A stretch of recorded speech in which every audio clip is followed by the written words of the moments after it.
Welcome to the Rim Break Rodeo. We hope this video helps. You start by confirming system updates and restarting if required. This avoids transient bugs. Next, right-click the taskbar and open taskbar settings, then view the Toolbars submenu to see active items. You need administrator rights to change system components, so make sure you're signed in accordingly. Once done, disable any custom toolbars first, because they often cause conflicts. If a toolbar is missing, toggle built-in options like address or links to reattach them to the taskbar. You'll now fix the running shell. Open Task Manager, locate Windows Explorer, then choose End Task and use File Run New Task to start Explorer.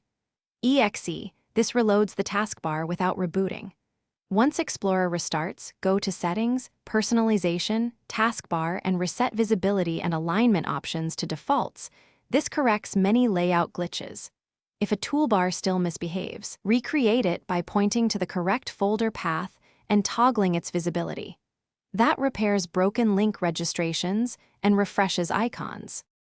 To finish, remove any recently installed utilities that modify toolbars, then reinstall only trusted ones.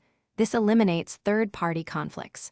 Next, open an admin PowerShell and run sfc/scano to repair corrupted system files that affect the taskbar. If problems persist, create or restore to a system restore point to revert configuration changes safely.